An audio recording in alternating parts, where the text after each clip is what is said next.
मेरे प्यारे दोस्तों, स्वागत है आप सभी का आपके अपने इस YouTube चैनल पर। आज हम फिर से लेकर आए हैं मानव नेत्र वाला सवाल। ठीक है, कक्षा 10 का मानव नेत्र, उसके में हम कुछ पार्ट 2 तक किए थे। ठीक, उसके आगे बढ़ते हैं। कक्षा 10 का मानव नेत्र। मानव नेत्र में देखिए कि हम बताए थे आपको प्रिज्म क्या था। ठीक है, प्रिज्म के बारे में बताए थे। अब उसके आगे देखते हैं कि इंद्रधनुष कैसे बनता है। ठीक है, इंद्रधनुष आपका कैसे बनता है। इंद्रधनुष कैसे बनता है।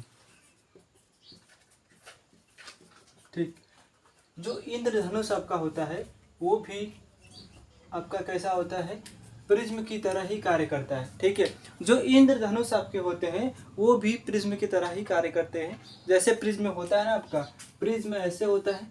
ठीक, ऐसा प्रिज्म होता है। प्रिज्म में से कोई प्रकाश आता है, कोई श्वेत प्रकाश यानी एक प्रकाश आएगा तो प्रिज्म उसको क्या करता है, उसके सातों रंगों में विभाजित कर देने की तोड़ देता है। देखिए यहाँ से एक गया, दो गया, तीन, चार, पाँच, छः, ऐसे करके सातों में विभाजित कर देता है। यही काम करता है प्रिज्म। वैसे ही इंद्रधनुष भी हमारा वैसे ही बनता है। ठीक है, अब देखिए कैसे बनता है, इसको बना कर दिखा देते हैं आपको। देखेंगे जब भी इंद्रधनुष बनेगा तो कभी न कभी थोड़ा सा बारिश हुआ रहेगा तभी बनेगा। ठीक है, जब बारिश होता है उसके बाद इंद्रधनुष आपका बनता है। ठीक, अच्छा देखिए, जो इंद्रधनुष होता है वो कहाँ बनता है, सूर्य के विपरीत में बनेगा। अगर सूरज पश्चिम में है तो इंद्रधनुष कहाँ बनेगा, पूरब में बनेगा। ठीक है, अगर सूरज पूरब में है तो इंद्रधनुष किधर बनेगा, पश्चिम में बनेगा। हमेशा सूरज के विपरीत ही बनेगा। क्यों बनेगा उसका देख लेते हैं कैसे।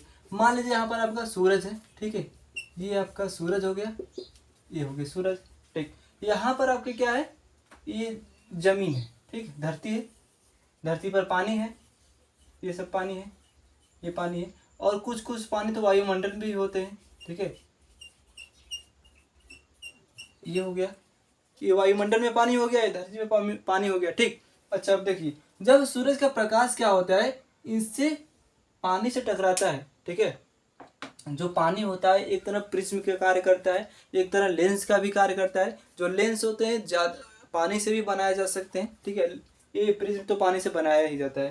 पानी क्या होता है कि लेंस की तरह कार्य करता है। उसमें जब प्रकाश, इसका सूर्य का प्रकाश, श्वेत प्रकाश पड़ता है तो वो क्या करता है, उसको 7 रंगों में विभाजित कर देता है। यही आपको यहाँ से आएगा। ठीक है, यहाँ से आने के बाद सूरज किरण ये 7 रंगों में निकल जाएगी। 1 2 3 4 5 6 7। ठीक है, यही हमको क्या दिखाई देता है, यही हमको दिखाई देता है आपका इंद्रधनुष दिखाई देता है।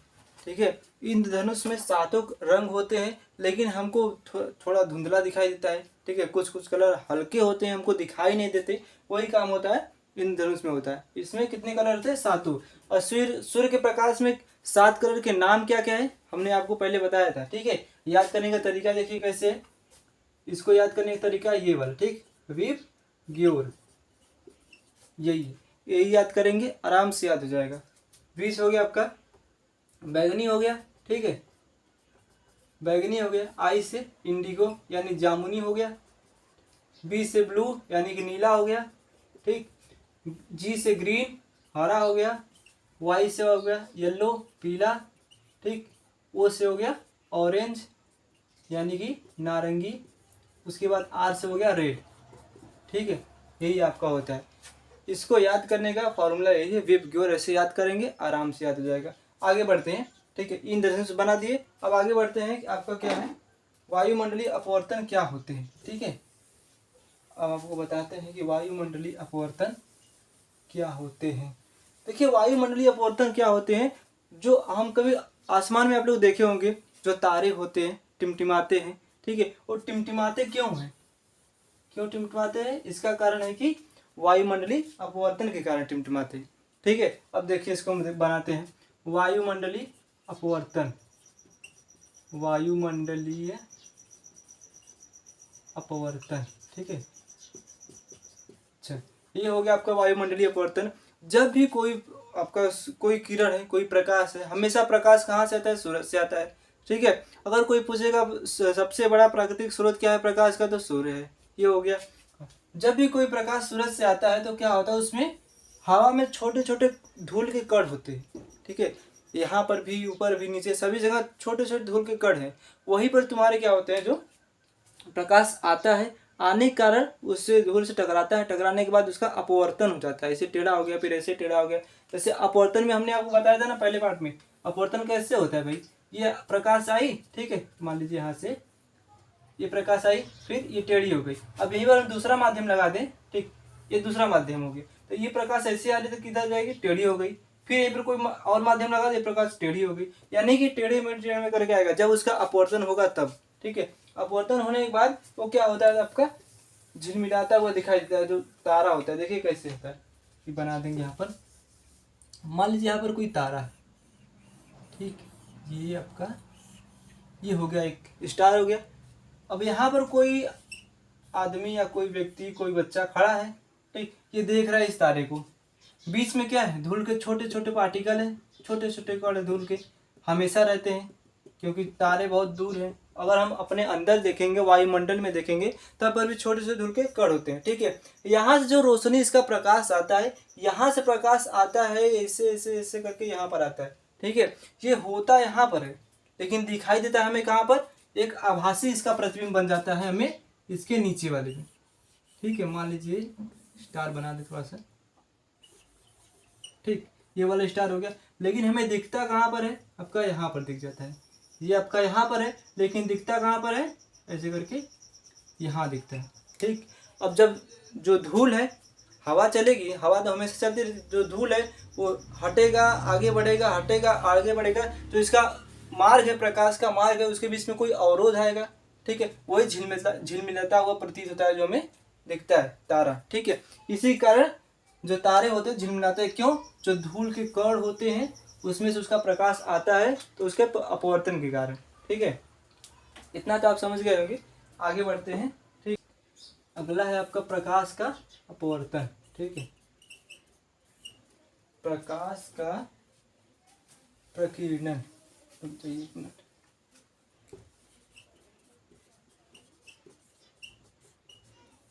प्रकाश का प्रकीर्णन, देखिए अब प्रकाश का प्रकीर्णन क्या होता है, इसके बारे में आज हम थोड़ा सा बात करेंगे।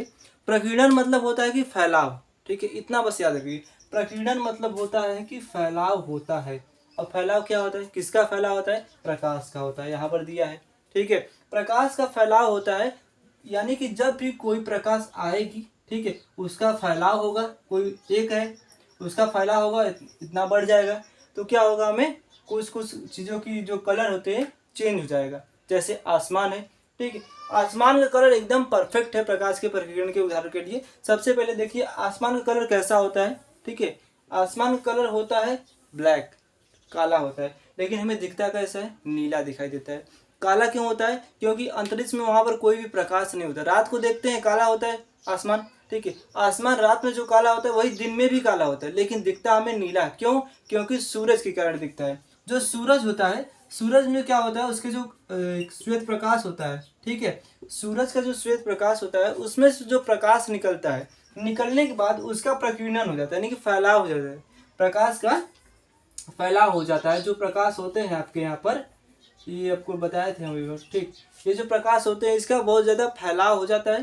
फैलाव हो जाने के कारण जो हमें आसमान होता है, आसमान का रंग होता है नीला दिखाई देता है, ठीक है, प्रकाश के प्रकीर्णन के कारण। ये आपको याद करना जरूरी है। आकाश का रंग, जो आसमान होता है उसका रंग नीला क्यों दिखाई देता है, प्रकाश के प्रकीर्णन के कारण। प्रकाश का प्रकीर्णन कैसे होता है, देखिए वही धूल, पता है, सबसे पहला धूल मिट्टी जो हवा में उड़ते रहेंगे वहाँ पर आएगा, टकराएगा, टकराने के बाद वो फैल जाएगा। सबसे ज़्यादा प्रकीर्णन किसका होता है, वायलेट और इंडिगो का होता है, ठीक है, इतना याद रखिए, तीनों, VIB, यानी कि बैगनी, ठीक, बैगनी हो गया, जामुनी हो गया और नीला हो गया, ठीक, यही तीनों का प्रकीर्णन ज़्यादा होता है। यही तीनों मिलाकर क्या करते हैं, नीला बनाते हैं, ठीक।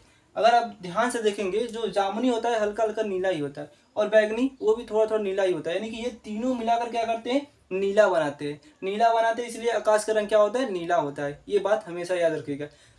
आकाश का रंग नीला क्यों होता है, प्रकाश के प्रकीर्णन के कारण, ठीक है। तारे क्यों टिमटिमाते हैं, आपके यहीं पर लिख दे रहे हैं, तारे क्यों टिमटिमाते हैं, जो आपका होता है अपवर्तन, तारों का टिमटिमाना, ठीक है, तारों का टिमटिमाना, तारों का टिमटिमाना आपका है प्रकाश का अपवर्तन हो गया, ठीक। एक हो गया तारों का टिमटिमाना, प्रकाश का अपवर्तन। आकाश का नीला रंग प्रकाश का प्रकीर्णन के कारण हो गया, ठीक। इतना आपको बता दिए हैं, आगे लेक्चर में अब आएंगे, ठीक है। तो इसके पास न्यूमेरिकल थोड़ा सा है, मानव नेत्र वाला जो है इसमें थोड़ा सा न्यूमेरिकल है, उसको हम बता देंगे न्यूमेरिकल के बारे में, और इस पार्ट में कुछ नहीं था, ठीक है। मिलते हैं अगले लेक्चर में। ऐसी वीडियो देखने के लिए हमारे चैनल को जरूर सब्सक्राइब करें। Thank you for watching.